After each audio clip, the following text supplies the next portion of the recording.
afternoon, everyone. Welcome to the pediatric session in the COSCON 21. We have very eminent speakers from all over helping us understand about pediatric ophthalmology. The chairperson of the session would be my teacher, Dr. Sumita Agarkar. Ma'am is a deputy director in the Department of Pediatric Ophthalmology and Strabismus at SN Chennai. It would be co-chaired by Dr. Kavita Kalaivani, again my teacher at Shankar Nethralaya, Chennai. The convener would join in a little time, Dr. Rajesh, who is pediatric ophthalmologist at Shankara, Coimbatore. We welcome you all to this interesting and exciting session. So we first begin with a keynote address by Dr. Sumita Agarkar. Ma'am is a very excellent surgeon and a teacher. I've been very fortunate to be her student to learn and hone my surgical and clinical skills under her. Over to you, ma'am. Karthik, could you allow ma'am to share her screen? Yeah, I think she has allowed. Yes, ma'am, it was shared.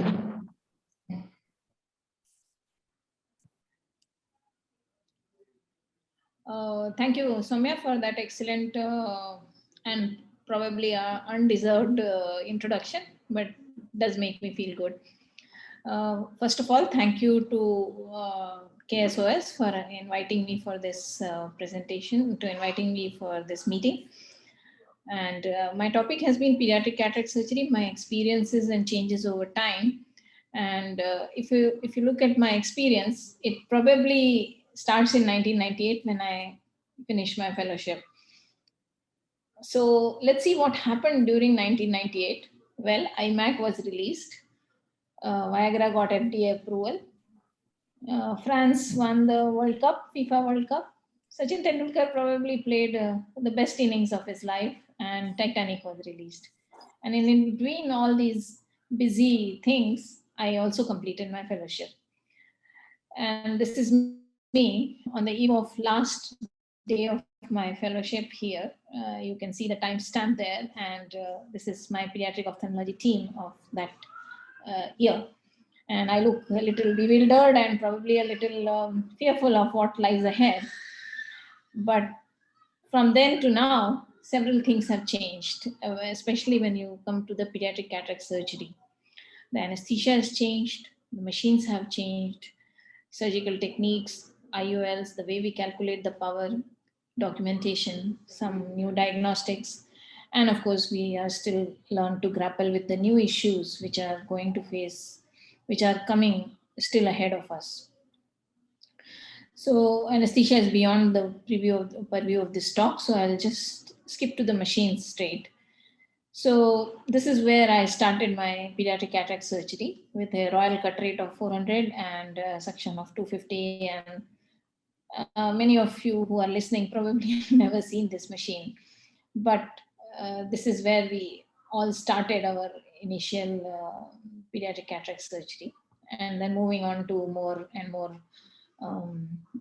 console-based machines with better fluidics and better control over surge, and maybe a much more posh voiceover as we progressed with the machines.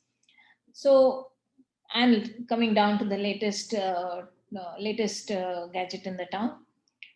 This picture makes me feel really cool, but at the same time also a little bit fearful that at some point surgeons probably will be replaced by robots, if not now, maybe few decades down.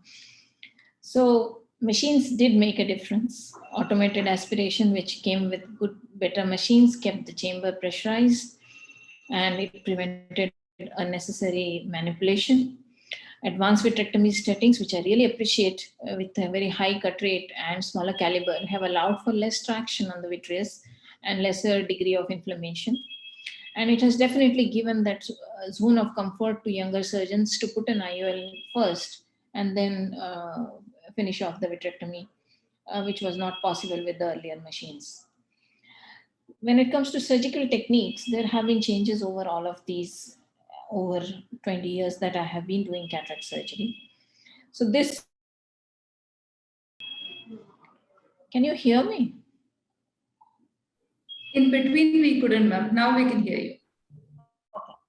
So this is more or less how a thing looks like now, which is routine, and probably a lot of people are able to do this within few years of their fellowship, requiring very little compared to the earlier generation of pediatric ophthalmologists. A lot of it is now very routine for the younger people, but which allows us to put a lens in bag through a very small incision. And this is something which most of us are able to do in fairly early in our career compared to, say, my generation, which took time.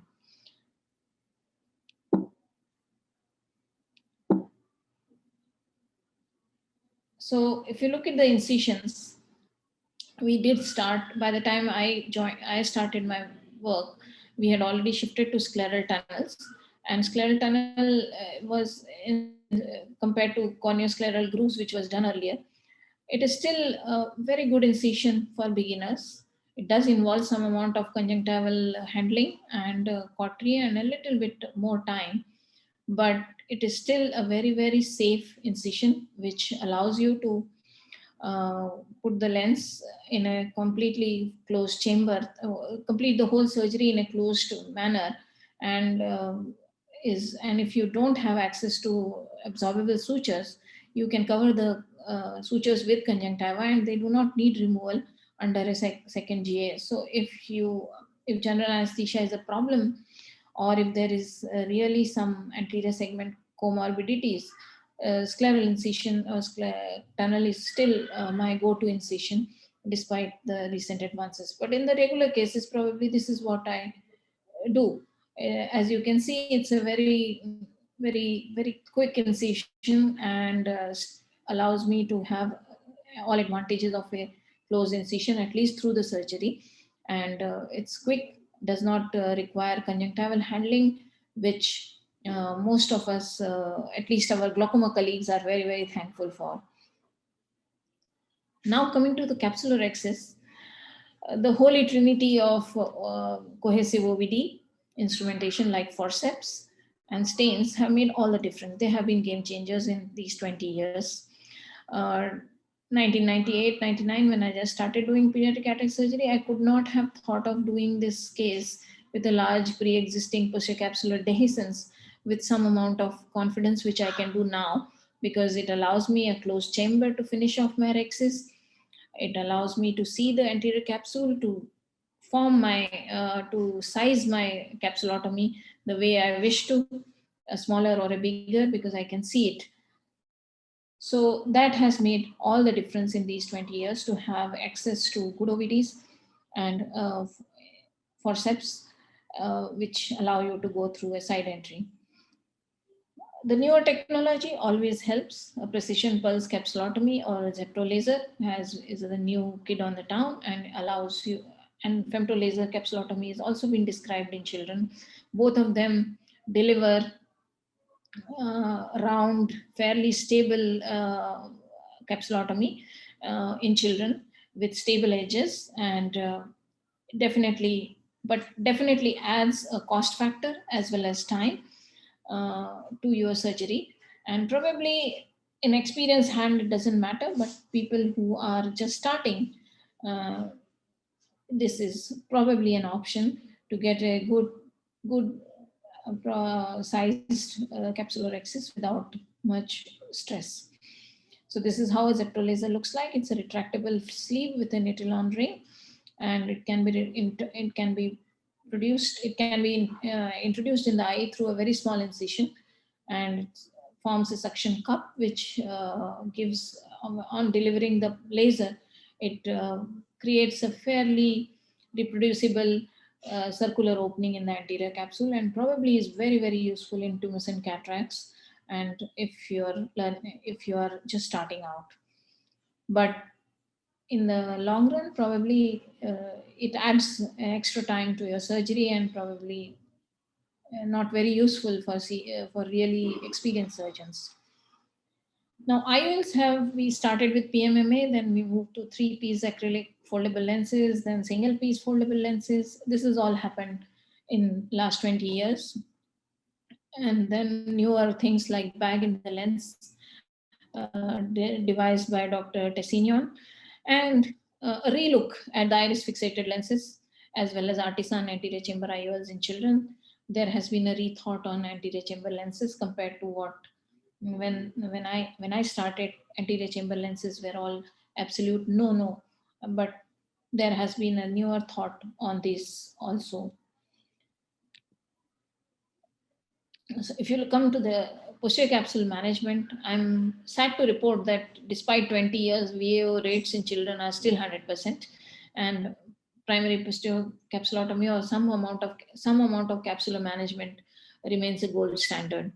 So younger children need anterior vitrectomy. Along with it, older children probably you can give way. However, vitrectomy can be obviated by the two new strategies. One is the posterior optic capture, use like or using a special lens like a bag-in lens devised by Dr. Tessinian. And both these techniques compare quite favorably or compare at least equally with primary posterior capsulotomy in preventing VAO. And the most advantage of using these two techniques probably is avoiding the vitrectomy and releasing the oxidative factors which are associated with vitrectomy. So this is the lens where there is uh, both the anterior and posterior capsule are kind of introduced in this groove on the side of the lens.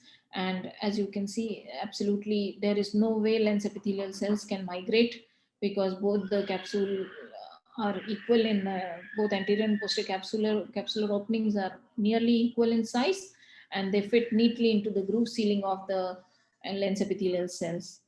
Similar and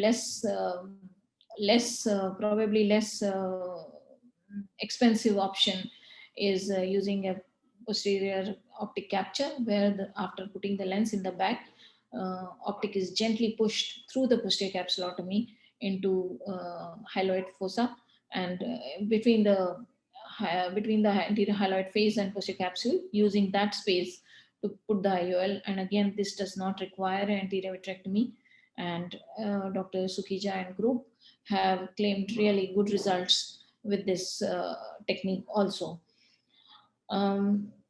Bag-in lens is still not available in India freely, but we believe that Orolab is going to come up with this lens for the Indian market soon.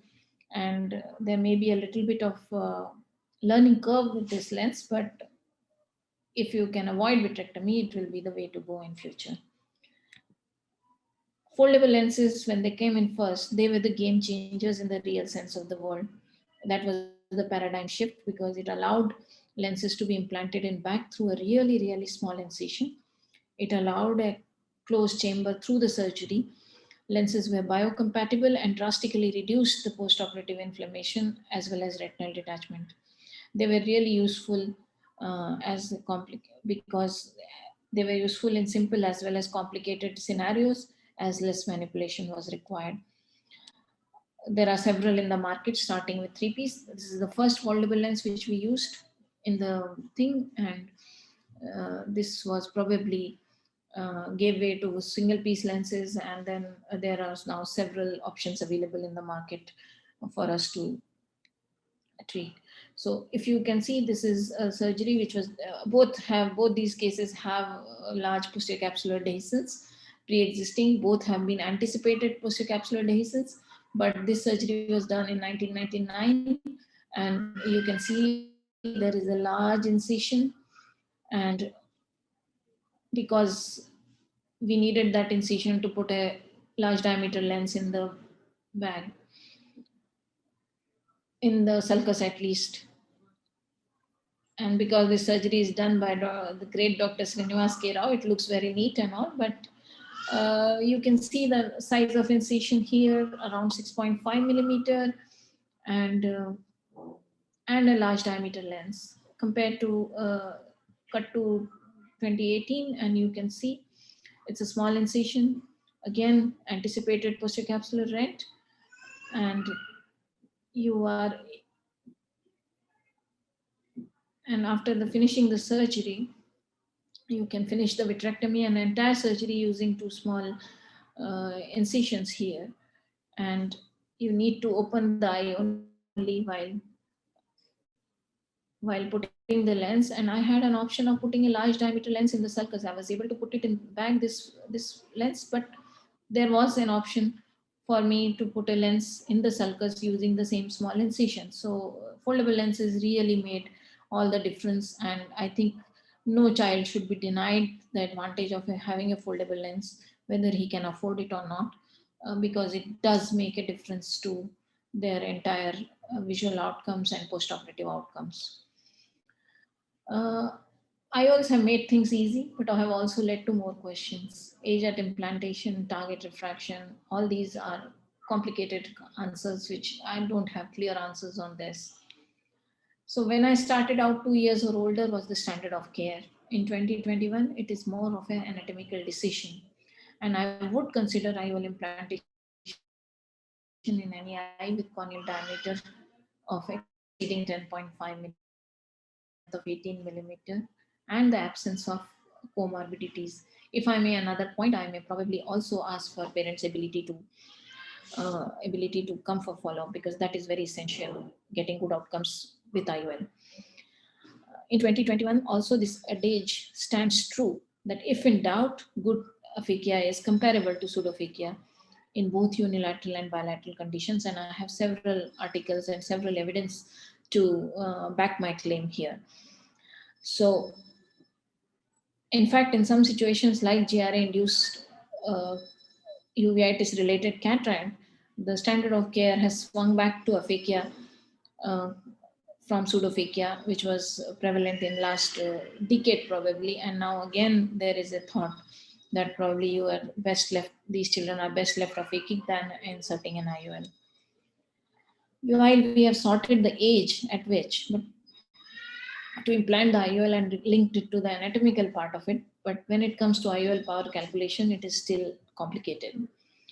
This is latest review on pediatric cataract surgery, pediatric IOL calculations in IGO December 2021. So this is like straight off the press, and this is their concluding remarks that there is no consensus, and only all the formulas whichever we use are going to be only around 50% effective to get it to the point, and there is a need for a formulation for children specifically. And I have heard this concluding remark in 2005, 2010, 2015, and 2021. Same.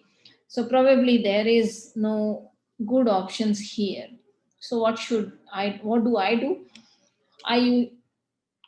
And why it's a problem? Because it's fraught with errors because of the unreliable measurements which are there, and especially if you are doing it under general anesthesia, smaller errors often get magnified in smaller eyes, and there is conflicting data in the published literature about this formula versus that. So what do? I still use SRKT along with, in combination with a newer generation formula, which is my go-to formula is universal 2. Is it better or worse? I have no idea, because whatever I do, I agree with the authors in the previous review that you are going to hit to the mark only in around 50 to 60% patient. And I'm not talking about children here who are 8 or above. We are talking about children who are 3 years and younger. The formulas remain notoriously unreliable, whatever formula we use. There is another strategy, is this latest publication by Dr. Wilson, published in AJO. It is an interesting idea where they have proposed a model to predict postoperative axial length in children at the age of 18. And that probably can be used as a guide to predict the postoperative length and can change your IOL power selection. And probably needs to be validated across the world, but it is an idea which is probably interesting and worth trying. What else we are doing differently? We are documenting baseline parameters better.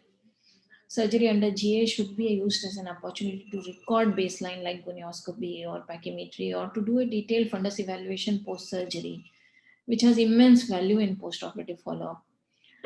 It certainly points towards which children need closer follow-up, definitely, if you do all these parameter testing and checking and documenting.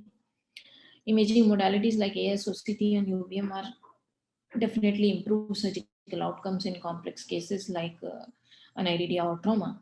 And we are seeing an increased use of these modalities. However, this does not take away from a good clinical exam ever. What are we not doing enough? We still don't investigate the cause as much as we should.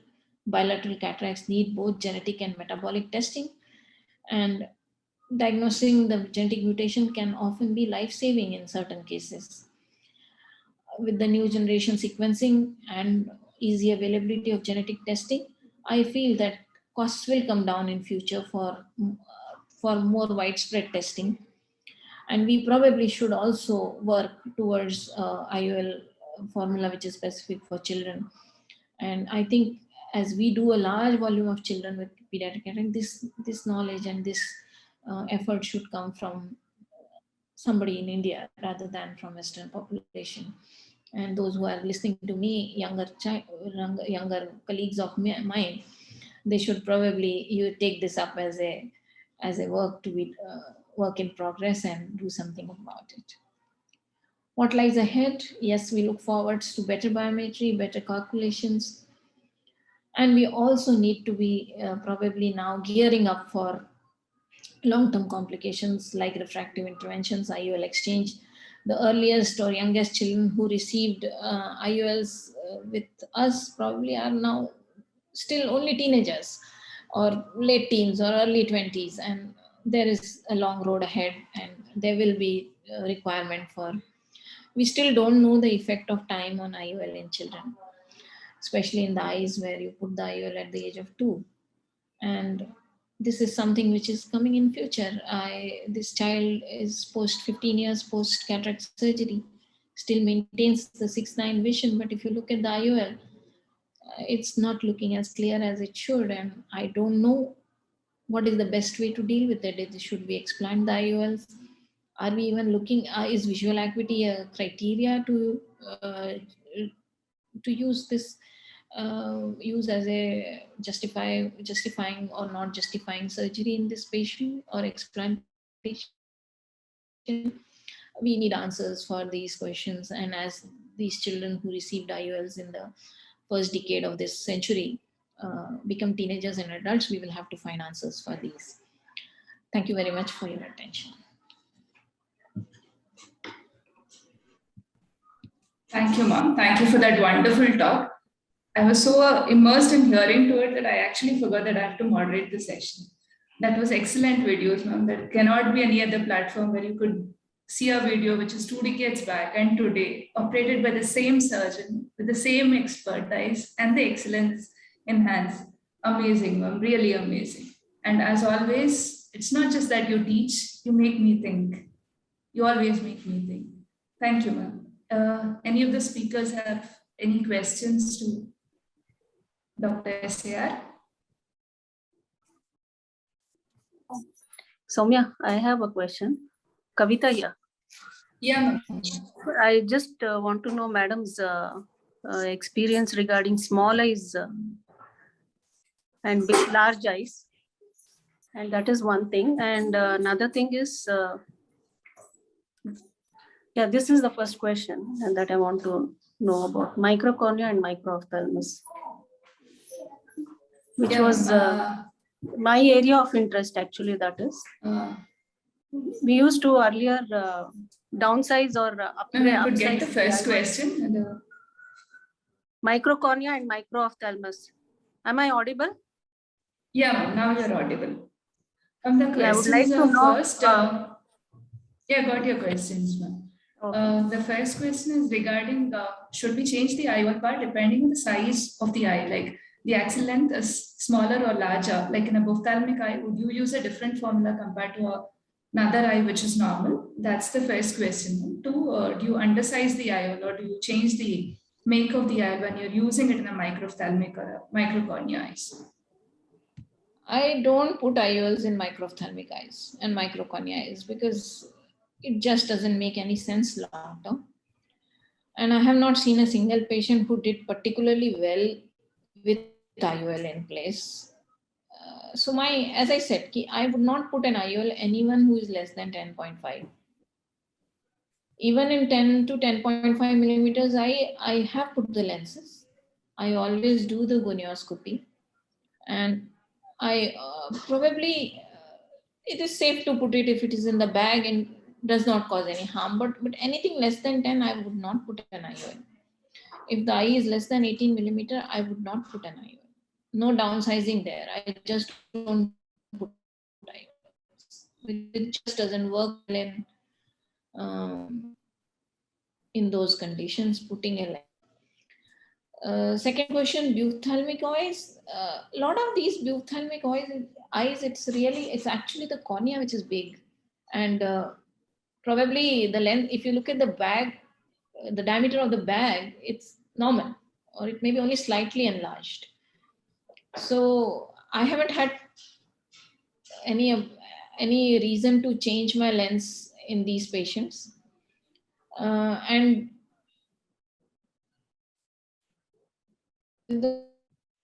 I will look at SRKT a little bit more, because that is really works well for myopic and larger eyes.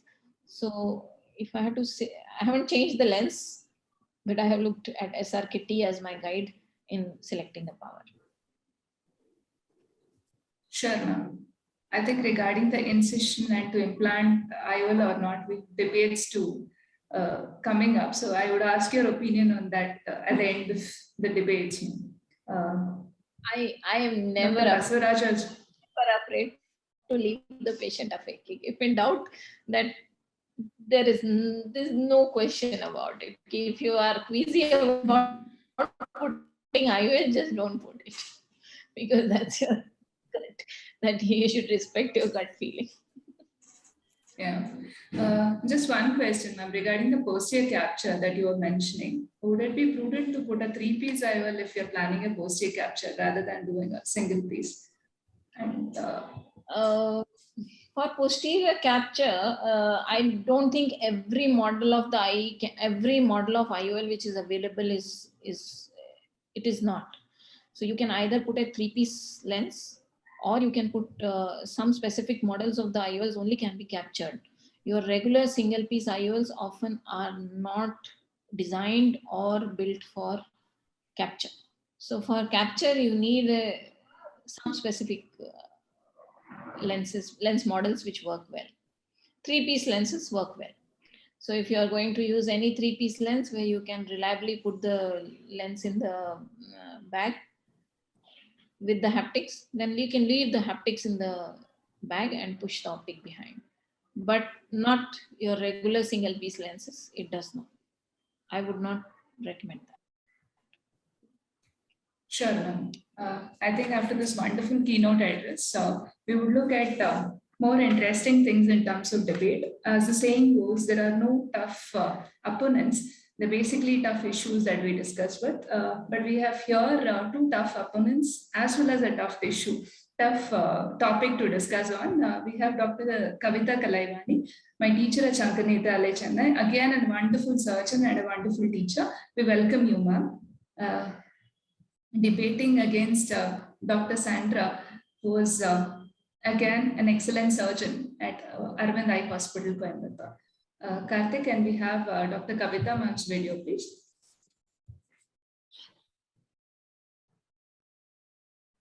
Very good afternoon, everyone. So I first thank Dr. Soumya for giving me this opportunity, and KSOS for having me here. So I'm going to tell about, I'm going to talk on aphakia, but not pseudophakia in a 6-month-old infant. Now the controversy here in pediatric cataract surgery is what is the age at which pseudophakia, primary IOL, can be implanted. So I'm going to talk about whether aphakia is good or pseudophakia is good in a 6-month-old infant. So why do we have this debate? Dilemmas and controversies in pediatric cataract management is always there ever since the surgeries have started. So pediatric versus infantile is the new challenge now. And when it is unilateral or bilateral, we decide whether IOL versus no IOL is an option, and whether we do early surgery or late surgery. So is there any consensus? Yes, of course. Later, all studies have proven now that gold standard is to implant primary IOL for all children above the age of 2 and actually 1 with IOL calculation, SRK2, holiday, Hoffer-Q all work well. Target refraction of hyperopia up to 8 years proportionate to the age, and IOL type is PMMA has been fully replaced by acrylic lens and IOL placement preferably in the back with posterior capsular rhexis and anterior vitrectomy till the age of 8 years. So this is the gold standard that we follow. So then where lies the controversy? So controversy starts when the child presents at the age of an infant, around 1 year, less than 1 year. So the maximum myopic shift is between less than 24 months of age. Associated conditions like microcornea, persistent fetal vasculature, surgical expertise, anesthesia issues all complicate the cataract management when the child is an infant. So etiology, laterality, so many things are different when it is a pediatric child, when it is a child is above the age of 1 and when the child is a neonate. So indications in an infant with early surgery is when there is a unilateral cataract. Ideally, visual axis clearing should be done within 8 weeks, asymmetric cataract, bilaterally dense cataracts, at least 12 weeks. And when there is a secondary effect like nystagmus and strabismus, early surgery is indicated. So aim of early surgery is clearing visual axis, early visual rehabilitation to prevent and treat amblyopia, achieve binocularity whenever possible, and to avoid complications. So when we decide on surgery, we have to decide whether IOL has to be implanted or aphakia. So that is when this controversy arises. And here the factors that are considered is mainly the age of the child, laterality of the cataract, corneal diameter more than 10 millimeters is crucial. Normal intraocular pressure should be there without any angle abnormalities, and axial length should be minimum of 16 millimeters. So how do you weigh the pros and cons? So we have a lot of studies to help us guide to IOL implantation primarily in a child less than 1 year or 6 months. So IATS is a study we all go to look at cataract surgery in infants. So this study told us how to compare contact lens group versus IOL group primarily implanted. And they came up with, and there is another study which equally had a good sample size of IOL under 2 cohort. They had a large number of children operated in that age. So based on these 2 studies, the visual outcome, adverse effects, so many things were compared. So in the IOL group versus the aphakic group, visual outcome was comparable in both groups, which is a very great thing. Adverse events, but for example, was huge difference when it came to IOL group, it was more than 77%. The more commonest adverse effect being visual axis opacification, which require additional surgeries. Otherwise, intraocular complications were also much more compared to a contact lens group, where IOL group had more complications. But glaucoma and was comparable in both age. The only main important factor was the age at which surgery was done and not whether IOL was implanted or not. So IOL under cohort study told us that primary IOL in children, older children and large corneas associated without any anomalies had very good outcome. Intraocular complications were more in IOL group if the child was young, and glaucoma was more in younger patients. Resurgery rate was more in the IOL group. And a few other studies told the similar things, that after cataract formation was main complication when infants were operated at a very young age for primary IOL implantation. So how do we weigh the surgery, pros and cons? So when it comes to complexity of surgery, during the surgery, aphakia has a relatively less steps and less complication compared to pseudophakia, where you need a very good rhexis, very good anterior vitrectomy, posterior capsular rhexis, everything, and more challenging when the child has very small, when the child is less than 6 months of age.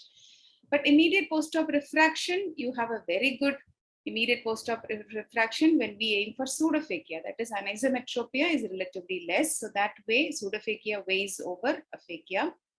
But immediate post-operatively, if you get a DBR surprise, aphakia is better because we don't implant an IOL, whereas pseudophakia, you can have erratic refractive error sometimes. But immediate rehabilitation is better when we have pseudophakia because glasses can be prescribed rather than contact lens, whereas contact lens in a very small infant is always a challenge. Compliance, again, aphakia, contact lens, if it is indicated, and or unilateral aphakic glasses is difficult, whereas pseudophakia, it's easier for compliance.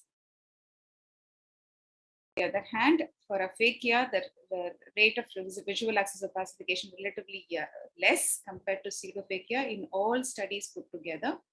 Similarly, resurgery rates are much, much higher when it is pseudophakia compared to aphakia. But glaucoma relatively not equal in both groups, a little slight better when the child is left aphakic, especially in very small age and when cornea is smaller. But visual outcome is similar in both the groups, whether we leave the child aphakic or pseudophakic. So ultimately, we see that more of weightage is given to if surgery is complications are seen, then leaving a child aphakia at the age of 6 months, less than 6 months, seems to have a better chance than pseudophakia, risking all the other complications. So early surgery doesn't really translate to early IOL implantation. Primary IOL implantation, if it's unilateral, may be close to 6 months, and bilateral above the age of 8 months is always preferred. Steps to prevent capsule opacification at whatever age we operate, and timely correction of residual hyperopia with near ad is very, very important, and amblyopia management lifelong, as long as needed, is indicated. And proper, if you leave the child aphakic, proper timing of secondary IOL implantation is mandatory. So with this, I conclude that aphakia in a 6-month-old baby is preferred to pseudophakia in all possible aspects. Thank you very much for your patient hearing. Thank you, ma'am. Thank you for putting your thing across. We'll hear the other opponent before we take a verdict on this. Dr. Sandra, please. Kathy, can you play her video?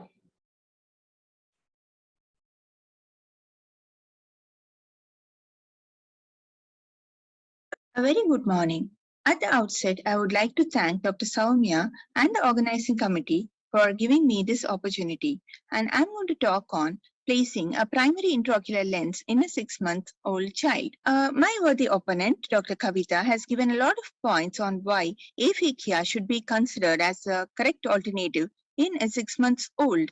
But wait, the argument is not yet over. And over the next 8 minutes, I'm going to take you on the road less traveled. So no IOL in an adult. Look at the reaction of the treating doctor. You cannot face yourself, neither can you face the patient. But no IOL in an infant. Is it a reason to be so happy? The reason is the fantasy created by the IATS study, which reported similar visual outcomes in pseudophakic and aphakic infants treated with contact lenses, and they reported less visual axis opacification and myopic shift in the aphakic children. But welcome to reality. The same IATS also reports that 2/3 of infants treated with contact lenses for unilateral congenital cataract remain legally blind in the aphakic eye. And also, their central hypothesis in the further study now is that primary intraocular lens implantation will result in better visual outcomes. Read the fine print, my friends. The glaring fact is there before you all. IOL is definitely superior, but why? It more closely replicates the optics of the crystalline lens, doesn't require daily ongoing care, ensures that at least a partial optical correction is there at all times. It is simple, there is improved visual outcome, and definitely less stressful for the parents. The contact lens, is it a boon or a bane? So you need a lot of expertise in fitting the contact lenses in infants. Even after you do a state-of-the-art cataract surgery, there are ongoing costs. Dust and humid environment in India rules out extended wear lenses. Many patients belong to middle and low socioeconomic population where there is a question of hygiene. There is a high level of motivation needed, and 14% of patients using contact lenses were reported to have adverse effects in a study. So if you get a keratitis like this, it's worse than the cataract in the first place. Imagine a conversation over contact lens with the parents. The first thing that they are going to ask you is, can it be fitted permanently? And then once you convince them, they come back in a week saying the child stays awake only for 2 hours and then sleeps for an hour. So how many times do I put it and remove it? The child keeps rubbing the eye and I keep losing the lenses. Child doesn't allow me to insert the lenses. There are temper tantrums. Should I wear protective glasses on top whenever I take the child out? What happens when I'm able to use the lens only for 3 to 4 hours a day? And it's with great difficulty that I'm putting the lens. Now you ask me to patch the good eye. Help. How do I tackle these questions? AFK glasses, is it a good enough alternative in the bilateral cases? The problem is with the availability of the small-sized frames, not easily available at all, not in the less than 6 months age group, and definitely not in the 2 or 3 months age group. So much so that we have contemplated manufacturing it in Orolab. And the pass much above plus 20D is again not readily available. They scratch a lot, they easily fall off, they are expensive, and in-fitting frames in age group 2 to 8 months. And there is a lot of problems in children with delayed development, structural anomalies of the nose and the ears. Why is there such a big issue about the cost? Because of the general cost of IOL implantation in the USA is much, much more than what it is in India. In India, placing an IOL is much more affordable. And what is not affordable in India is the expensive contact lenses, custom-made AFK glasses. They are frequently lost, and there is a continued financial burden on the parents. And again, you need to implant a secondary IOL, which would incur additional cost. The major factor in India is compliance with regard to glassware, amblyopia therapy, follow-ups. About 70% of patients are lost by 5 years. There is poor access, poor awareness, and affordability. And do remember that in IATS, most of the treatment follow-up visits, including supplies, were completely sponsored to the participating subjects, and all were followed up for 5 years except one. So have we really succeeded in not placing an IOL? What happens to the scenario where the patients don't turn up for follow-up? So look at the first kid, age 7, bilateral aphakia, lost to follow-up, dense amblyopia, best corrected vision 4/60. The second kid, age 7, IOL implanted primarily. In spite of the visual axis opacification, the best corrected visual acuity is 6/18. So which do you consider a success? Advantages of primary IOL implantation. The IOL is in the bag, which is the ideal place. There is no contact lens related adverse effects. There is a constant optical correction whether or not the patient wears the glasses, and a much faster visual rehabilitation, and that's much better for the neurodevelopment. So let us look at a few recent publications which has come out from India. The recent one from our own Dr. Kekunaya between the years 2008 to 11, follow-up of 69 eyes of 38 infants operated under the age of 6 months, and the decision to implant was based on minimal corneal diameter, white to wide of 10, without the associated anterior segment dysgenesis, intraocular pressure normal. So at the end of 3 years, they reported a very good visual acuity of 80 or better in 37.7% of patients, which is quite remarkable. And only 13 patients necessitated a membranectomy, and they did not require an resurgery again. And only 2% of the whole population developed glaucoma, which was managed appropriately. So the points to ponder include that primary IOL implantation in selected children is safe in experienced hands in infants less than 6 months of age. But 93% of pediatric cataract surgeons do not implant IOL because they are carried away by the results reported in the IATS study. But we do have to remember that the studies from developing countries are increasingly demonstrating a much lesser incidence of complications as compared to what was reported in the IATS. And we cannot really extrapolate the results of an RCT in a developed country to that of a developing country which face much more challenges, which include socio-economic and cultural factors. So to sum it up, recent studies from developing countries report a much lower incidence of complications compared to RCTs from developed countries, and hence we need a permanent remedy for visual rehabilitation in the form of IOL implantation, and ethnic differences may affect the final outcomes, and we have much less incidence of secondary glaucoma and other adverse effects here. So to place or not to place, don't decide only based on the age. Look at the ocular biometry, which gives you a much complete assessment of the eligibility of an eye for primary IOL implantation, including a corneal diameter more than 10, axial length more than 17, absence of anterior segment dysgenesis, normal intraocular pressure, and if they belong to poor socioeconomic conditions, long distance, no insurance, and intraoperatively if there are no further complications, and if the surgeon is very well experienced, you need not hesitate to place an IOL.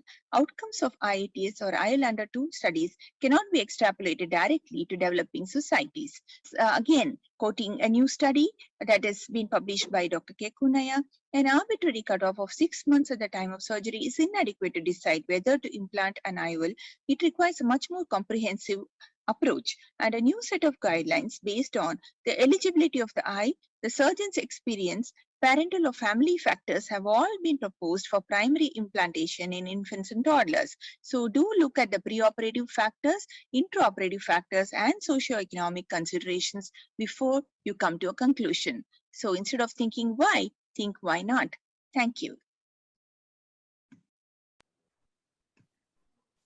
Thank you, Dr. Sandra, for putting up your views on it. Kavita ma'am, do you want to counter anything? Counter, I would see the criteria, which like Sandra also says, less than, rule out corneal abnormalities, microcornea. We get really very small percentage of children who really fall into that category of 6 months age, having a good axial length of at least 17 or 18 with large corneal diameter. We probably have very few children less than 6 months of age presenting with all these optimum condition. And even then, bilaterally, if they have cataract, see, one eye, sometimes you may get away with putting a lens in the bag, and definitely lens should be in the bag. Otherwise, I would feel it's criminal. So if you manage in one eye, the other eye, the pressure is more. What if you lose the rexes? What if you lose the PPC? So you can never really guarantee. So bilateral, I would definitely not opt for less than 6 month pseudophakia. Unilateral, yes, maybe there is a very, if all these criteria is really fulfilled, and added to that, if you find a patient from a very, very low socioeconomic society, maybe, yeah, above 5 months, 6 months, you can try. But we have all patients of all socioeconomic status using nicely contact lenses and sometimes even unilateral glasses. And as all the studies are saying, even in India, visual outcome is ultimately really not changed so much. And the residual hyperopia that we have to provide for a child of 6 months age is more than 8 diopters, which is equally amblyogenic if they don't wear glasses. So partial optical, partial correction, I don't think in a 6 month infant having +8 refraction in one eye is going to really be much different from having +20. So that's my take. Sure, ma'am. I just have one question to both of you. In a fair percentage of cases, like say the cases that you've operated less than 8 months or less than 1 year, what percentage of them have actually placed an IOL? Dr. Sandra?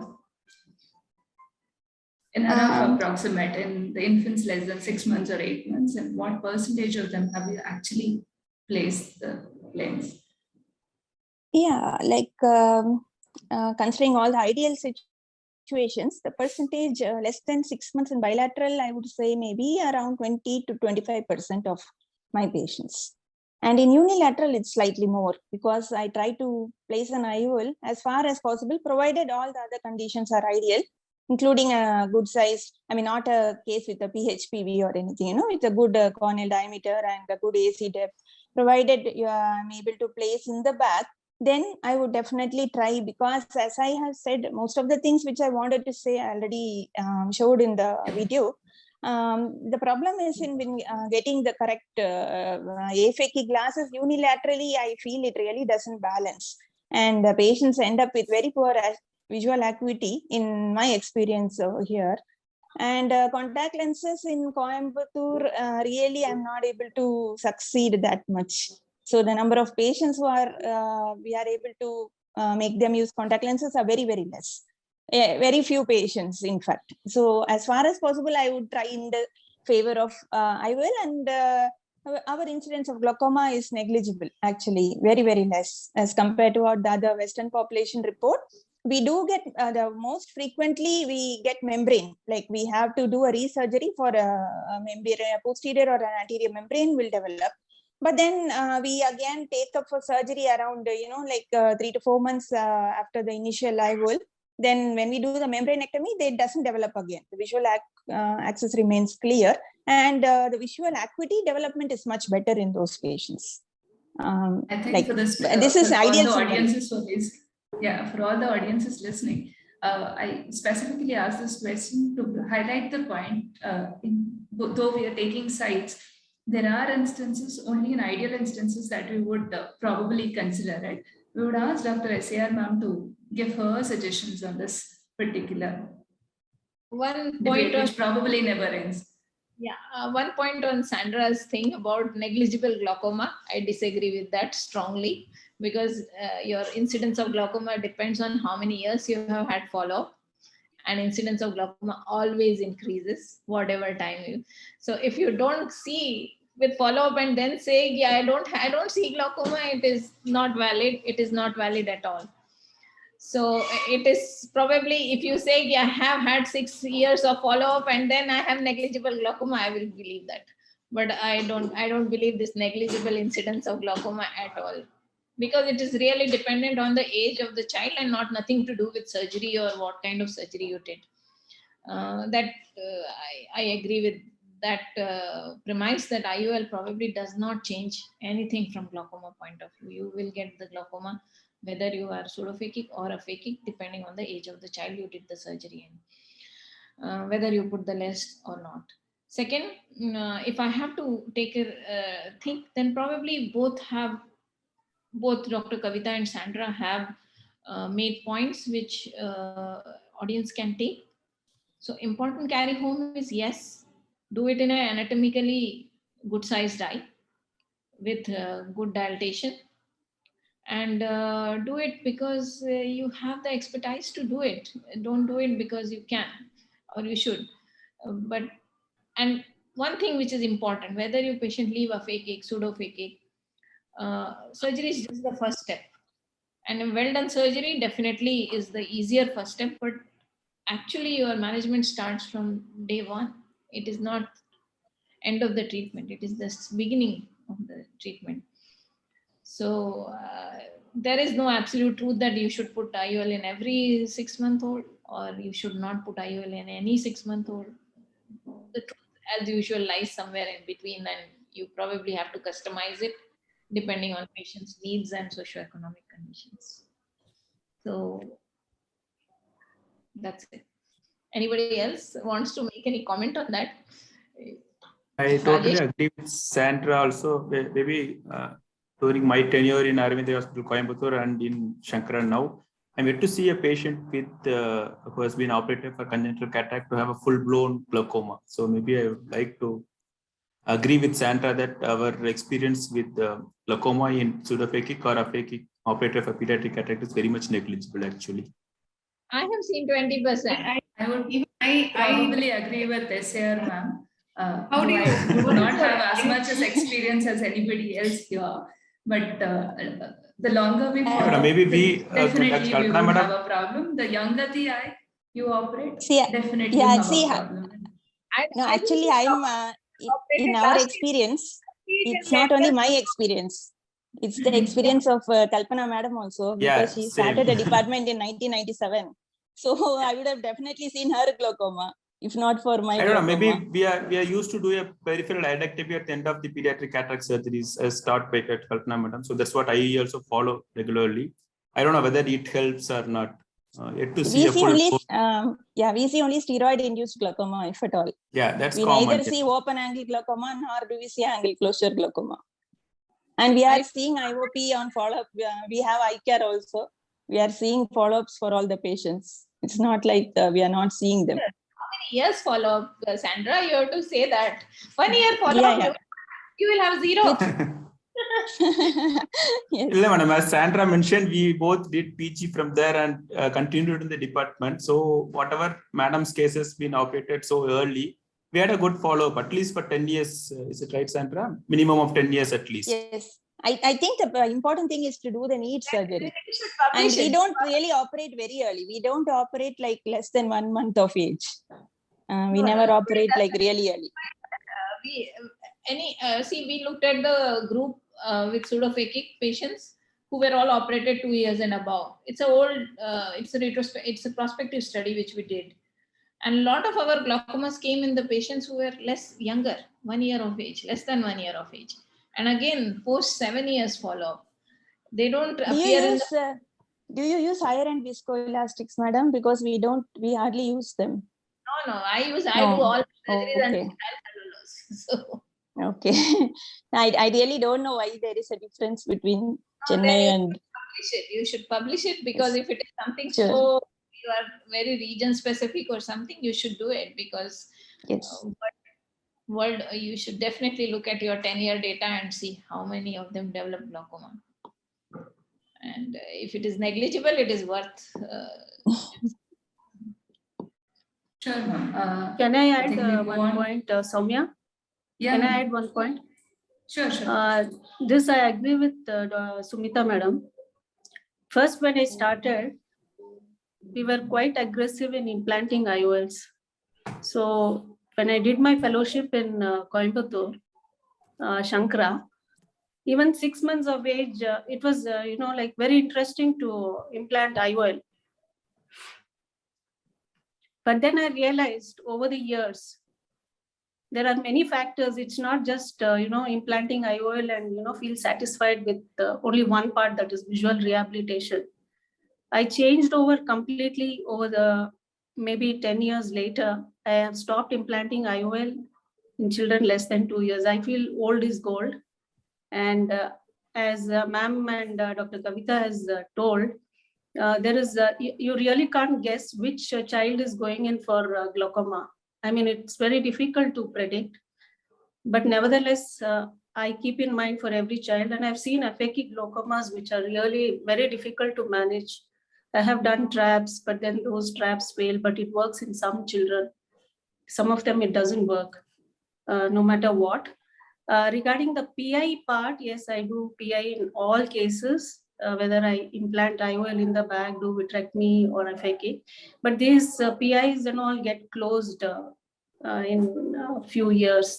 So you really can't see the PI later when you take up these children for examination.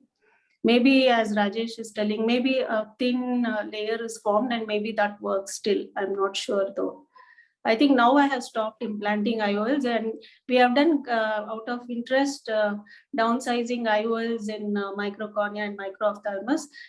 We got these lenses from Oral Lab only and Excel company. Then we did, only thing it doesn't have a publication.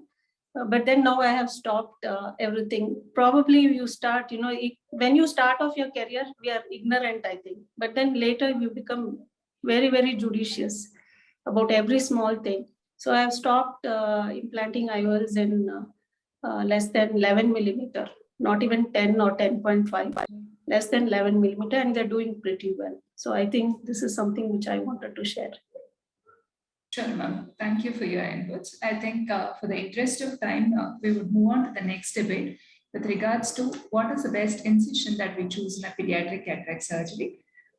We have Dr. Satya, who was the consultant at Arvind Eye Hospital, Tirupati, debating against Dr. Akshay from LV Prasad Eye Institute. Karthik, can we have the first video, please? Dr. Satya's video.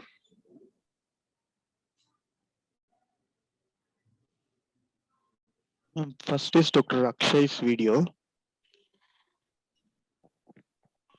Sure. Hello, everyone. I would like to thank Team COSCON for the opportunity to speak here, and specifically Dr. Soumya for giving me a chance to speak in this wonderful debate session. So let me just begin by sharing my screen. So I'll be talking about why clear corneal incisions. I don't have any financial disclosures, and I strongly believe that there's a role for both the incisions, a clear corneal tunnel as well as a scleral tunnel in specific indications. And for the debate, I'll be speaking of clear corneal incisions. I'll be going through the following objectives in my talk. I'll give a very brief introduction about pediatric cataract and the burden of the disease, few basic steps of pediatric cataract surgery via a small surgical video, and why clear corneal incision. So if we look at the burden of the disease now, it's the major reversible cause of blindness among children. It has an estimated prevalence of about 3 to 6 per 10,000 live births, with an overall incidence of 1 to 6 per 10,000 births. It presents within the first year of life. It's called as a congenital cataract, and after that, it's called a developmental. A congenital cataract surgery or pediatric cataract surgery is not phaco in a young adult. I think many times it is trivialized like that, but it is not. What makes cataract surgery difficult in a child, very challenging, is that the scleral rigidity, which is low, the sclera is very collapsible. Children tend to have thicker corneas. There's always a risk for trauma following surgery, and the compliance cannot be assured with activity restriction that we would like following surgery. And there is a very big risk factor of amblyopia, and the multiple factors causing that after surgery, including astigmatism. So how do we do the surgery? We make two side port incisions. Initially, do the capsulorhexis through the side port. And once the capsulorhexis is completed, we ensure that we clean up the lens matter through an irrigation aspiration. And once we have done that, we clean up the capsular bag, ensuring that we try and remove maximum number of lenticular epithelial cells, and we fill some viscoelastic, make a triplanar clear corneal incision, and then we would inject a foldable lens in the bag. Once the lens is well centered and in the bag, we apply a suture to close the chamber, and then we would proceed to do the posterior capsulotomy and anterior vitrectomy. You can do it manually as well. Here I'm using a vitrector, and we close all the wounds at the end of surgery. So a clear corneal incision, why we need to do it? I will be going through the following headings: the ease and learning curve, astigmatism, visual recovery, and glaucoma. Coming to the first heading, that's the ease and the learning curve. As I mentioned earlier, the low scleral rigidity makes it a little difficult during surgery. The AC tends to collapse repeatedly during surgery. Scleral wounds, especially in children, can fish mouth during surgery, which makes the surgery difficult and stormy. The postoperative course can be stormy. And if you have a child with coagulation disorders, low platelet counts, or is on anticoagulants, then when you do the conjunctival peritomy for the scleral incision, there could be a lot of bleeding and hyphema during surgery. What about the learning curve? Now, we all have gone through SICS, and we know that the very first step, the incision and the tunnel, it's a challenge when we learn. It has a steep learning curve. You add to that the presence of a thick tenons in a child. Now, this adds a layer of complexity. A beginner can lose the tissue plane, leading to either a deep incision and a premature entry, or he might end up making too superficial tunnel leading to buttonhole. All these factors make the surgery difficult. The postoperative course also becomes a little difficult, and this possibly to a lesser extent is seen to a lesser extent when we make a clear corneal incision. Having spoken about the ease and the learning curve, let's look at astigmatism. Now, there are these two papers, which if you look at them, you'll realize that the astigmatism is slightly higher in the scleral tunnel group, although at 3 months, it becomes similar. So the astigmatism regresses naturally at the end of 3 months. But I think the crucial period is the first month after surgery, where you want amblyogenic factors to be as few as possible. And if a clear corneal tunnel means that you're reducing one factor, minimizing one factor, then why not? So we looked at astigmatism and the ease. Now let's come to glaucoma. I think most pediatric ophthalmologists and pediatric cataract surgeons will have to deal with glaucoma. It's a very difficult condition to manage, and it's very commonly seen, whether it's a child with aphakia or pseudophakia. As many as 40% of cases, depending upon the length of your follow-up, will develop glaucoma. In fact, the IATS has shown that at the end of a 5-year of follow-up, their rates of glaucoma doubled from 8.8% to almost 17% in the same cohort. So if glaucoma develops, what do we do? The first choice of surgery is a trabeculectomy, or in some instances, we may want to place an implant in the superior quadrant. But when we have done a scleral tunnel and used cautery, there's an increased fibroblastic response. Along with this, there's an increased number of inflammatory cells. Both these factors only add to a risk of failure of trabeculectomy, which is the first choice of surgery in glaucoma following cataract surgery. So I think this is, to me personally, this is one of the factors why I feel it has to be a clear corneal incision in children. So summarizing what all I spoke, I think for the points in favor of a clear corneal incision are one, that you can avoid conjunctival peritomy and cautery, thereby sparing conjunctiva for future glaucoma filtering surgery, the decreased chances of hyphema in normally as well as in children with on anticoagulants and low platelet count. And a child with a tumor, if you're suspecting any child who's with a tumor, or if he's had treatment for an earlier tumor, in such children, I think clear corneal incision is the way to go. I would conclude my talk here. Thank you very much for the opportunity again, and it's been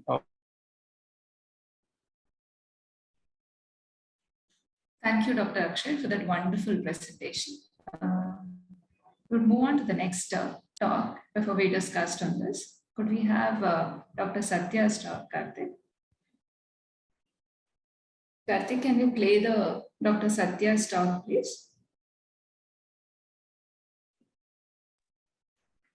Yes, ma'am.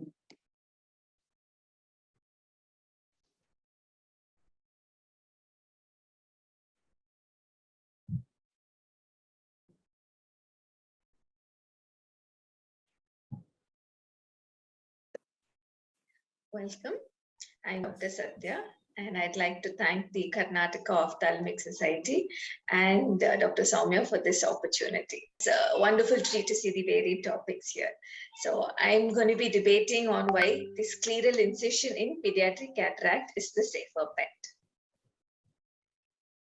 As we all know, the eyeball in children is a growing eyeball and has a low scleral rigidity, which is why we don't prefer to do a scleral fixated IOL until the child is well beyond 8 to 10 years of age. So obviously a triplanar incision would be better, considering that it's already a weak ocular rigidity. So the first incision we make is perpendicular to the sclera.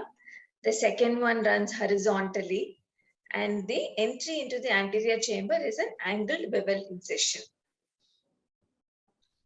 Now, ideally, this incision should be located 1.5 to 2 millimeters from the limbus and at a depth of 1/3 to half the thickness of sclera. So the inner corneal lip in adults, we say needs to be beyond 1 millimeters, but for here, I prefer to have it at 0.5 millimeters because the more you go internally, it obscures your view. There's a lot of holes in the cornea because you're making a very wide, shallow width here. So the width normally in an adult will be much more than 6 millimeters, but here we just need it to be adequate to take in your injector comfortably. And we avoid temporal incision in pediatric cataracts as it is less secure, more prone to injury and infection, and there is visible scarring. So this is a little clip of the surgical steps.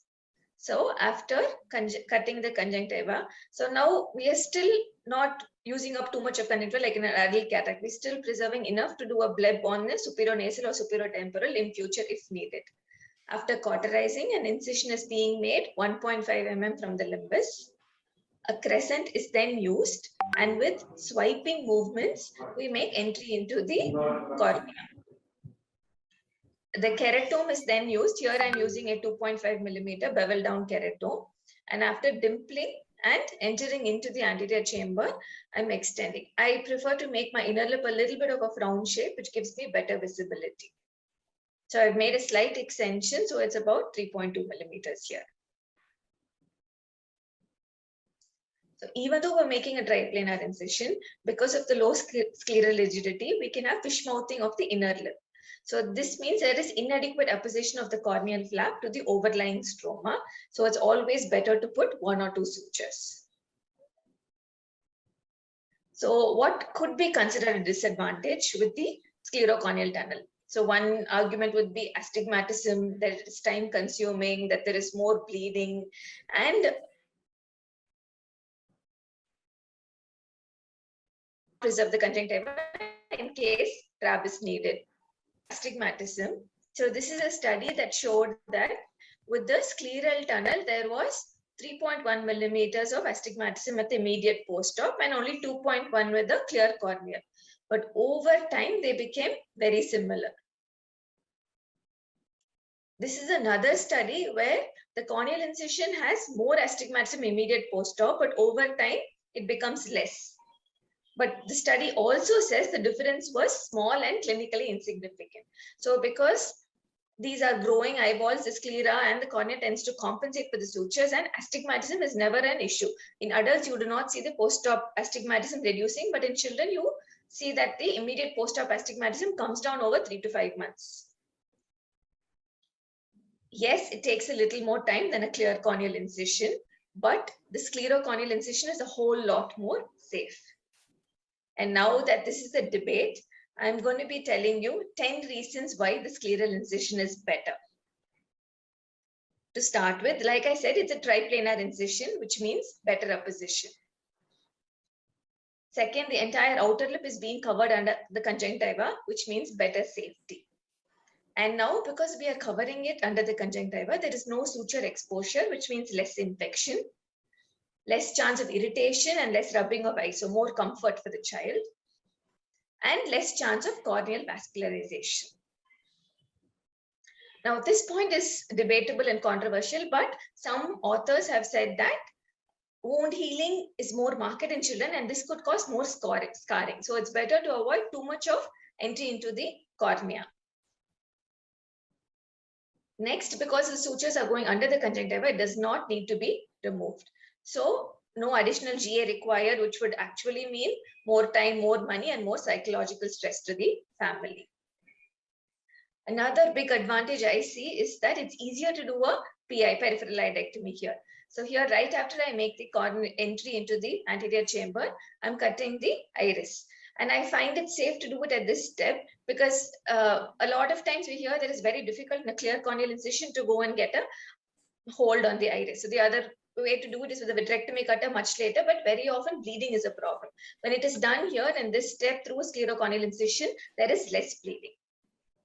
Another advantage is that we can extend the incision, such as in a traumatic cataract, when we decide that it's better to place a rigid IOL, then incision extension is much easier with this tunnel. And do I really need to give another reason? The scleral incision is more comfortable, a better and safer option than the clear corneal incision in pediatric cataract. Thank you once again for this opportunity. That was a wonderful talk, Satya. I think points very clear, favoring and not favoring a clear corneal versus a scleral incision. Can I ask Kavita Kalaivani ma'am to comment on this, please? Both had very valid points, as we know. That is why the debate is, right? When both seem correct, we want to know where we have to lean on. So, like, we used to follow scleral tunnel incisions for young children because of all the points that Dr. Satya just quoted, all the points regarding safety and infection. But I would tilt towards clear corneal incision. The thing that we see glaucoma is actually, impending thing. So, and now with when we are suturing all the wounds, even clear corneal has proven to be as safe with respect to infection because we are going to anyway suture. And with the advent of vicryl sutures, the need for removing the sutures also becomes less and less. So, more or less, we have completely switched to clear corneal, except in very few situations where we are doing scleral tunnel. But yes, I agree that scleral tunnel is definitely more stable and safer with regard to infection, especially when maybe in one-eyed situation we still do scleral corneal. I do in one-eyed children, children with other eye lost for some reason. I kind of do scleral tunnel. Otherwise, clear corneal. Okay, ma'am. Thank you. Can we have Dr. SAR ma'am to give her opinion on the same? I think you should do what works best in your hands. I'll take a different view on this. Astigmatism and all is, as I said, in a 3 months follow-up, both of them have presented similar slides about looking at astigmatism. But where is 3 months in a life of 3-year-old who does not, and at the end of 3 months, astigmatism did not really finally play any role. So I think you should do what works in your hands. So if you think that you want to put sutures and patients will not come or will not agree for another procedure under GA, if you think that I want more comfortable with nylon sutures, go for go for sclerotunnel. It is definitely something which you will sleep well in night. It's not going to open, it's not going to cause any harm to the patient, and with the 2 mm or 3 mm conjunctival opening, it really does not interfere if you close it properly and do it neatly. So I think it's finally it boils down to what you are comfortable and what works best in your hands and your situations where you are working. I don't think there is any clear that this is better than that in this. You should do what you want. If I could ask you, when you switched from a scleral incision to a clear corneal incision, what was the most common difficulty that you had? Or what was that troubled you post-operatively when you first switched from scleral to clear corneal? See, I switched it both. I switched from corneal scleral to corneal, and I also switched from 10-0 nylon to Vicryl. So the only thing which I found with Vicryl was because it caused those granulomatous inflammatory infiltrates along the suture path far more frequently than I found. I never found them with nylon, but I still find them with Vicryl. And why I did not put nylon? Because I did not want to do another GA to remove the sutures. So I shifted both in same sitting. I shifted from scleral tunnel to corneal and also shifted from nylon to Vicryl.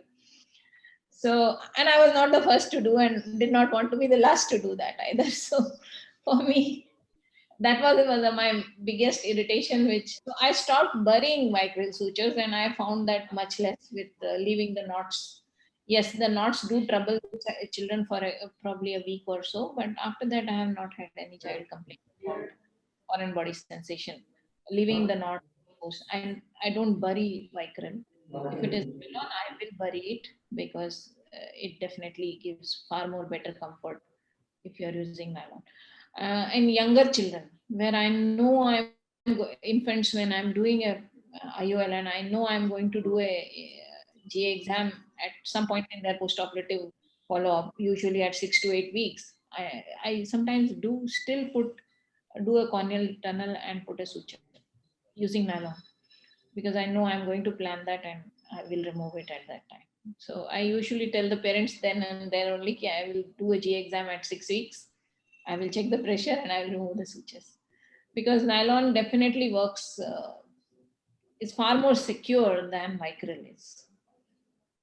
And wound, if you were to ask me the strength of the wound, definitely scleral tunnel is far more secure than clear corneal. Definitely, because it's the three planar incision which a scleral tunnel provides. It's really very securely watertight compared to a clear corneal where you may bevel it a little bit and make it three planar, but it is not as secure as scleral tunnel.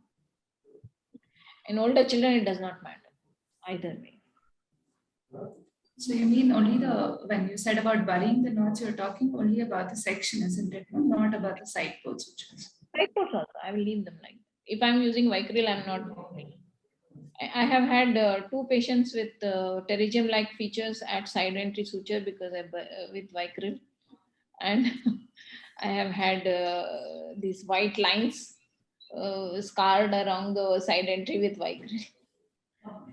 I no longer bury them. Yeah.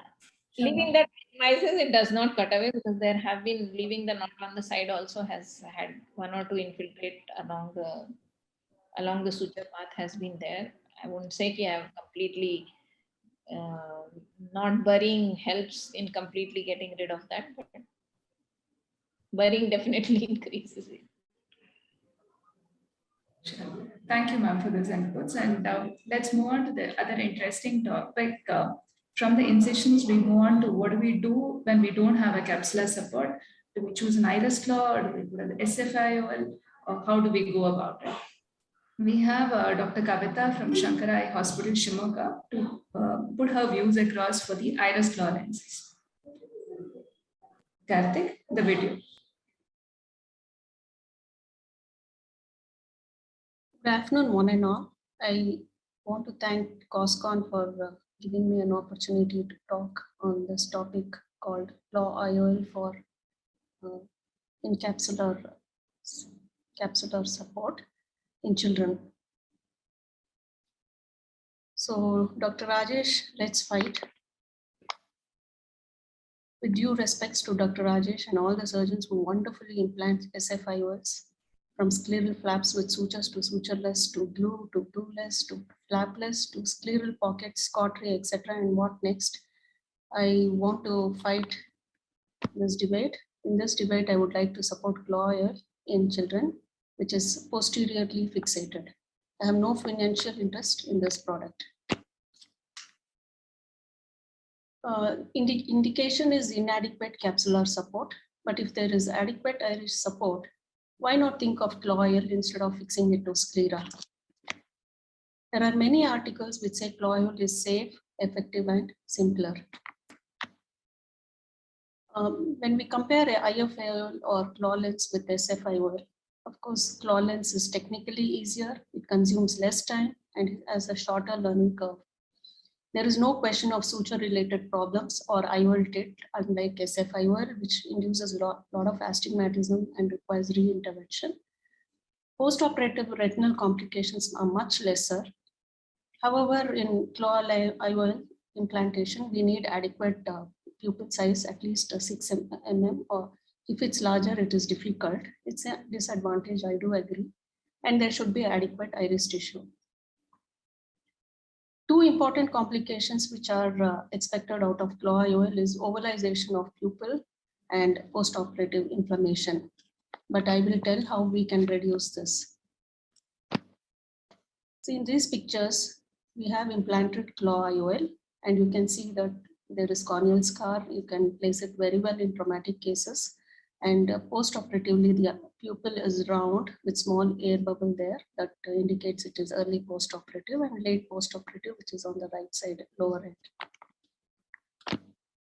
I prefer secondary implantation of claw IOL because of these two parameters or two problems which we face is ovalization of pupil and post-operative inflammation.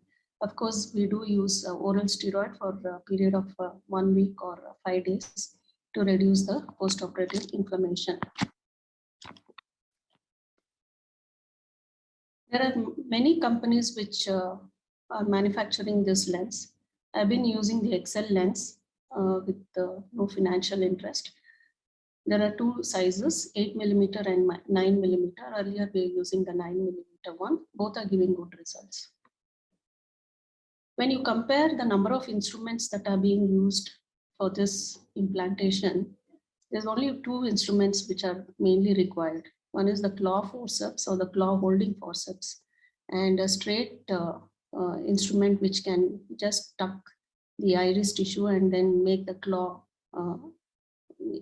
impinge on the iris tissue. Some of our surgeons also use McPherson to hold the lens. So obviously we don't need elaborate instrument or sophisticated instrument for this technique. Now you can take a look at this, Rajesh. Just see how simple implanting claw lens is. This is a subluxated lens. And I don't want to show the complete procedure of it.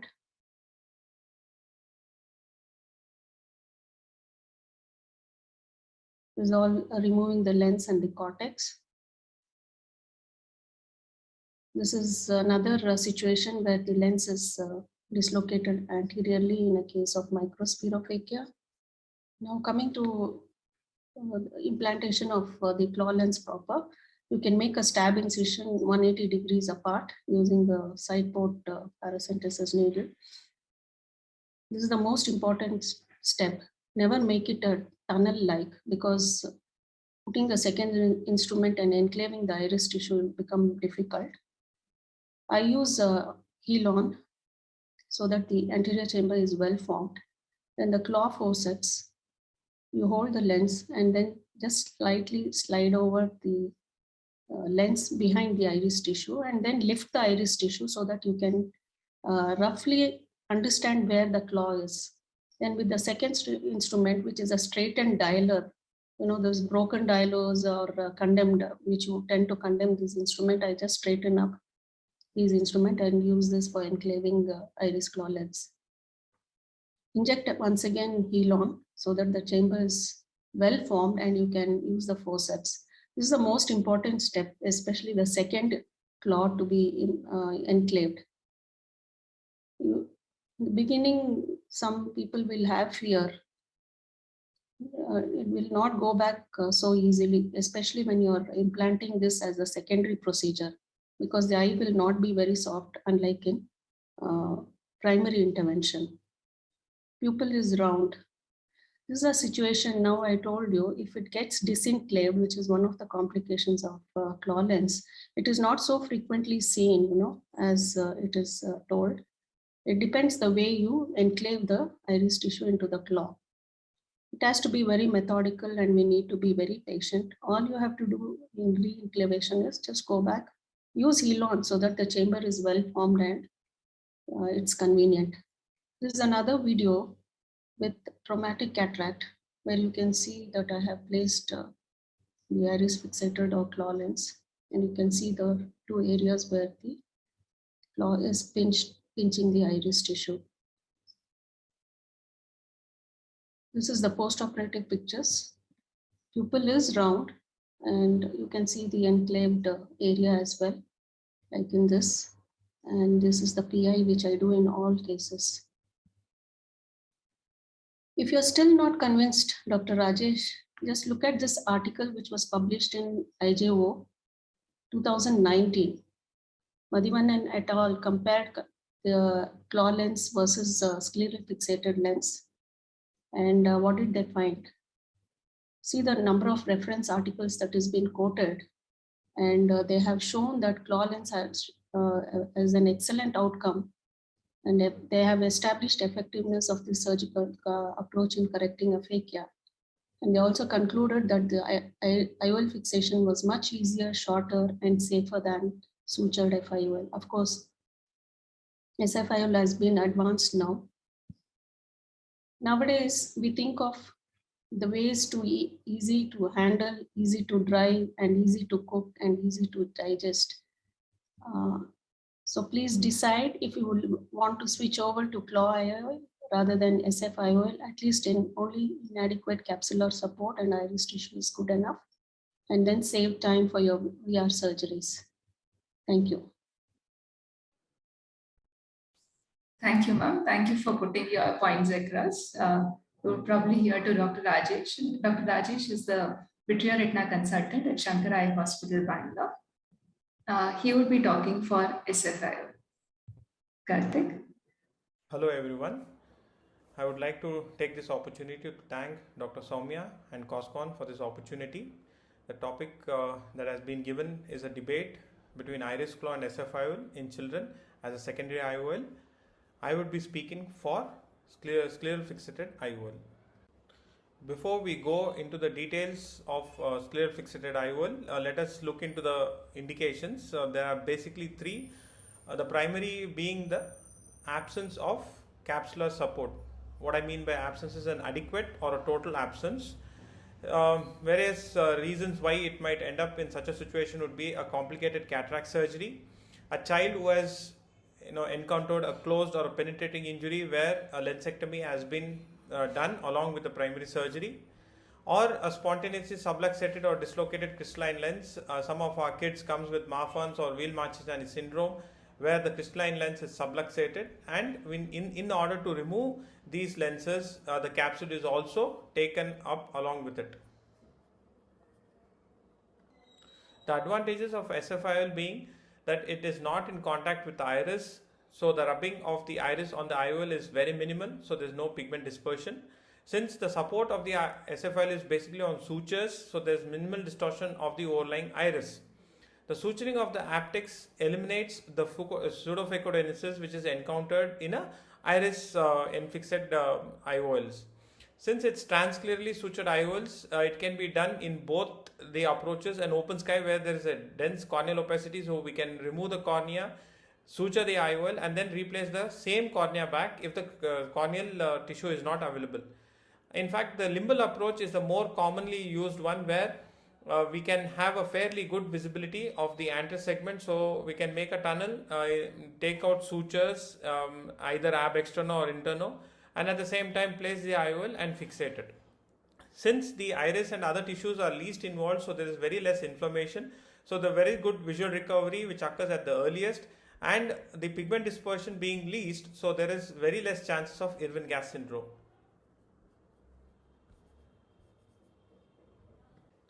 So let us look into the complication of iris fixated IOL. The biggest limitation or the prerequisite it has is that the pupil and the iris tissue should be very much present. The pupil should be almost near normal size and shape, because the primary support is with the iris tissue itself. And the other issues being with, there is an intraoperative and postoperative causing of ifema, because when we are manipulating the iris, there might be tear in the iris, sphincter tear, or there might be iridodialysis which can lead to ifema and vitreous hemorrhage. Since the pigment dispersion occurs invariably when the tissue, iris tissue is involved, so it leads on to cystoid macular edema, uveitis, and since the angle is being disturbed, the iris being pulled across, so there is a very high chances of glaucoma also. This can be also because of the inflammatory process which can lead to posterior peripheral anterior syndicate. Excessive pseudophotochorosis, despite the iris being properly handled and the lens being properly fixed, there might be an excessive photochorosis because of the movement of the iris. So this can lead to eventually mechanical trauma to the iris itself. Let us take an example. So this is a patient who has undergone a penetrating trauma. Previously has undergone a vitrectomy with a lensectomy and corneal tear repair. So secondary IOL implantation in this patient has been taken up through SF IOL. A superior limited peritomy is done. The cautery is applied to minimize the bleeding in the areas in which the sutures have been placed. A scleral tunnel is created through which the IOL has to be passed inside. Now Tenno monofilament nylon or proline is what is basically used in this patient. Markings done to make a 90 degrees separate. First it is passed through the sclera externally into the vitreous cavity into the AC, got out of the AC, passed to the eyelet of the haptic, and then back through the same route. This is repeated on both the sides. Once it's secured, then the IOL is placed through the AC into the anterior vitreous cavity. So before we can tie the sutures, I would prefer to do a closure of the globe by taking 9O or 10O monofilament nylon and securing the tunnel to achieve a watertight compartment. Once this is done, we know that the globe is formed. So we go ahead with the suturing of the proline so that the IOL is stable. Completing this, we have to close the external. So the conjunctiva is basically closed with a 70 or 80 Vicryl, and that completes the surgery process.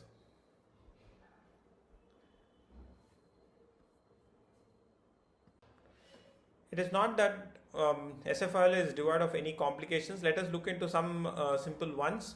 So while passing the sutures and just taking it out, you notice that the haptic has broken from the haptic. So this is one of the commonest complications, especially while placing the sutures or inserting the lens into the eye, which we encounter.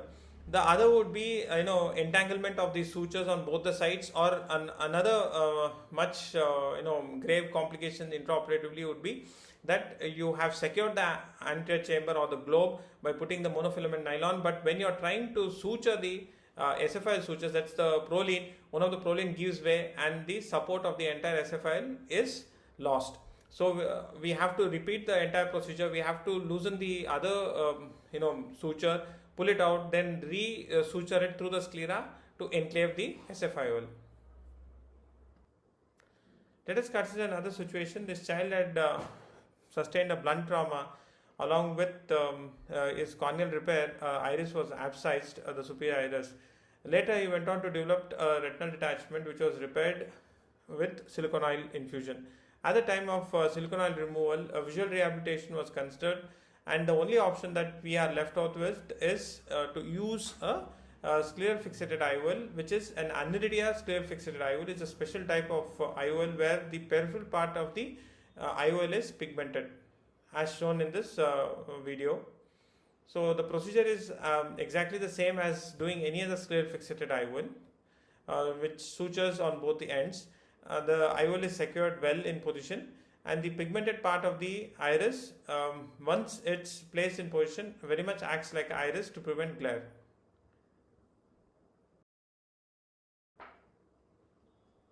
Thank you.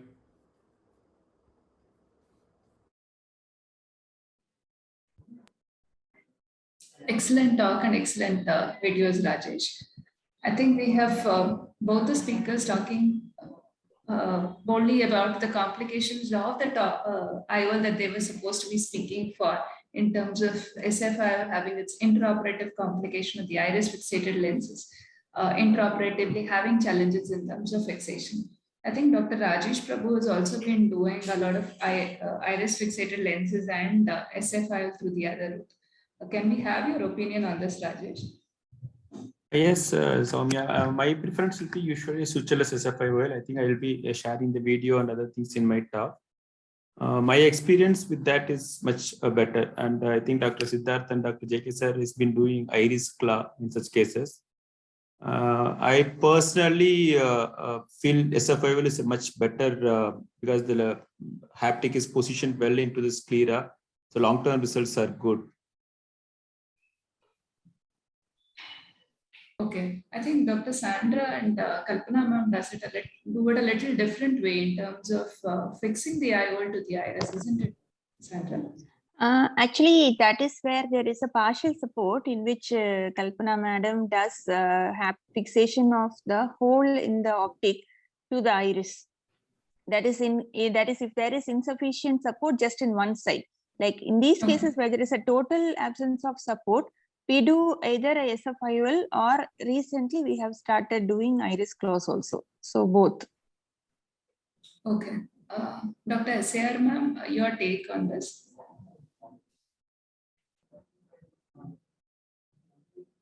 I don't do either so far. So no take. But yes, SFIOL probably because I have a services of a very, very efficient and effective retina department. And in our hospital, these surgeries are done by, we are surgeons only. So for us, it's easy to go for SFIOL. But I keep an open mind about retrofixated iris, retro iris fixated IOLs also, because they are, I think, far more easier to do. And apart from having a dislocation and anterior posterior dislocation of the lens, there doesn't seem to be any major complications associated with that so far. And SFIOL also, that same, whether you put sutureless or sutured SFIOL, the same problem is there with SFIOLs also. Because dislocation is one of the most common dislocation, and probably retinal detachment are the two most common complications associated with SFIOLs. And here problem is again, because we are doing it in children and follow-up is in decades, not really in years. So I think there lies the whole crux of pediatric ophthalmology. No? There is no point in saying my opinion on this because I have seen it work well for 5 years. But the is also the same. Posterior dislocation and retinal detachment are the most common problems associated with. And there isn't enough data available, say 15-year follow-up or 20-year follow-up, to say this one is better than the other for either group. Even for SFIOLs, there are 2 papers from Shankar Netralaya in children. Again, average mean follow-up is under 5 years for SFIOLs. For retrofixated IOLs, there is absolutely very little data in children. Dr. Kavita has said one IGO article, but again, that was a very short follow-up. So, yes, ma'am. Yeah. I think that's Dr. Rajesh. I think The only vitreoretinal surgeon here in the pediatric. The way madam was going like sutureless, I thought like IOL-less also she will speak about. No, with due respect, I mean, we have seen horrors of all the IOLs which has been placed with due regards to what madam has just said. Yes, as a IOL, there is a possibility of retinal detachment. But whatever we have seen as such is on the very, very lesser side as compared to the amount of issues that rises up with the iris. Like all of them have pigment dispersion, nobody can deny it. And at the same time, managing a CME or even gas syndrome, which is very much neglected. We presume that things are okay in the posterior segment, but believe me, there are lots of things which happen. So the incidence of retinal detachment, if we can speak about in SFL, is not more than 3 to 5%, as compared to almost nearly 50% of them having, intense vitritis and inflammatory process happening because of retrofixated iris. Thank you. Dr. Rajesh, I have one question for Dr. Rajesh. Have you seen Irving-Gass syndrome with children? No, I didn't get. Can you come back, ma'am? Sorry, I just wanted to ask you this because I have never seen Irving-Gass syndrome in children. I don't know about SF5s. Ma'am, Irving-Gass or yeah, absolutely, ma'am. See, that's what now we if at all we want to really identify, even for example, pseudophakic patients in adults, the incidence is approximately about 33%. That's what the latest study says. But we don't do the gold standard to diagnose it doing an FFA. Just doing indirect. Usually, we miss most of these patients very easily. A 90D slit lamp examination is at least a much closer to diagnosing these patients. In pediatric, we don't have that luxury to make the child sit on the slit lamp and see. In fact, even in ROP, where the iris is just touched because of laser, we have seen about 10 to 15% developing CME over a period of time. So it's definitely the handled OCT is the way to go about if at all we want to diagnose. I think, madam, you should do a pilot study in this because you might be having. So if at all you have an handled OCT, just keep scanning all these kids when we taken up for GA examination. I think we'll come up with better figures with that. Actually, the biopsy is very, very difficult to image. I don't know, even under general. Actually, like we are doing it for a different purpose. Like if at all we have ROP where we don't know what is the staging, sometimes to look for whether the fovea is involved or not, we do that flying baby, the baby is held at a flying position and then OCT is done. We do image and sometimes we are lucky to get it. So in those, whatever we see is indirect saying that the fovea is all fine, but it's usually pulled or dragged. So we might try. I think we should also start doing it and get a multi-center trial and at least get a few patients, children who can somehow we can get a fairly good image study and then see what is the real incidence with this. Actually, it's a good idea because clinically they are all you check their near vision and take as an indicator that everything is okay at macula, and at the most you can get only an indirect ophthalmoscopy done. Yes. But we routinely do vitrectomy in almost everybody till 6-7 years of age, and might be a good idea to look at their OCT, especially the slightly older ones who might cooperate for OCT and see. Actually, I'll get back to you on that. Ma'am, my day is done. I think so. I could insight, if not for anything else, insight for looking a bit more closer into these kids. Thank you. Thank you. Rajesh, do you agree that still lensectomy with aphakic glasses is a safer procedure when compared to SF5 and iris? Absolutely. But aphakic glasses has its own issues. I think Soumya madam will come and bang me if I say that don't do aphakic glasses. She's the one who propagates it till the child is absolutely fine enough to go ahead with the lenses. I was as such, but it has its own share of issues. We keep pushing her. No, we need to put IOLs because the parents keep on pestering us saying that you need to, we cannot keep the kid wearing these glasses. It's very heavy. And as Kavita madam told, we want everything easy, isn't it? We faster. Wrong importance on IOL. IOL is just an optical device. Okay. It's not linked. Absolutely. It's not linked vision or quality of life or everything to having an IOL. It's just an optical device. And bilateral cataracts also have children with nystagmus. Even if I have put the IOL at the age of 6 months or 3 months, I have not got their visual acuity more than 636 in bilateral cataracts, 636, 624.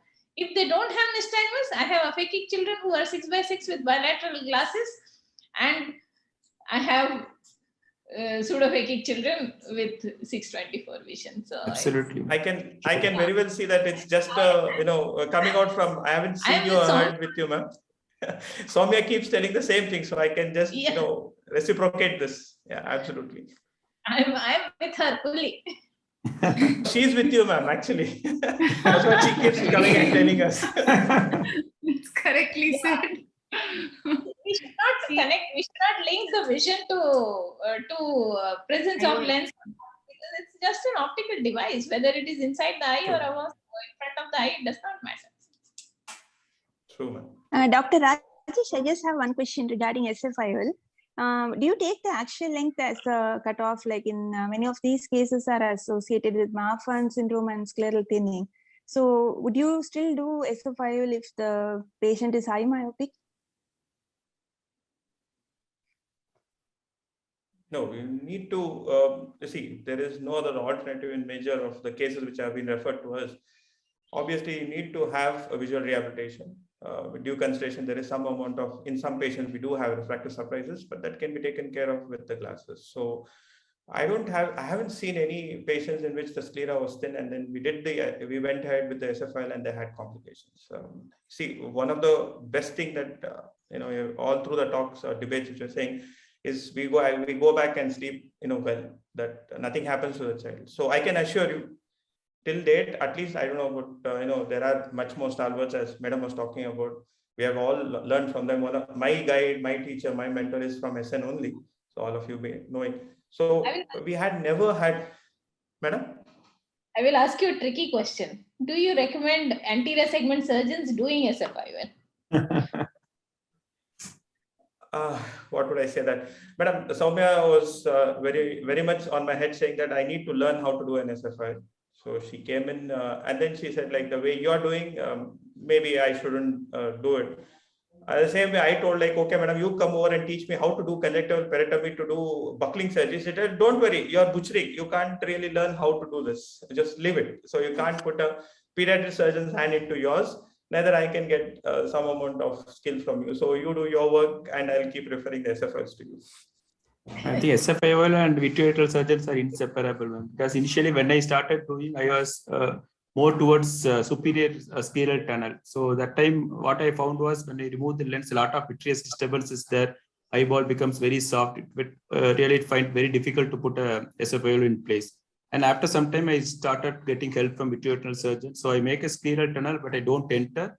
I get the help from vitreoretinal surgeon to put a 2-port and then do trans-postpranal lensectomy. After that, I take over and complete the SFIOL procedure. So that closed globe trans-postpranal lensectomy and vitrectomy really helps. The only thing that I think in the interest of time, I know this is. I know this topic is really interesting. Don't hit me out, Rajesh, for cutting you short. No. So we move on to the next interesting session. Pediatric cataracts are always interesting and always debatable in many ways.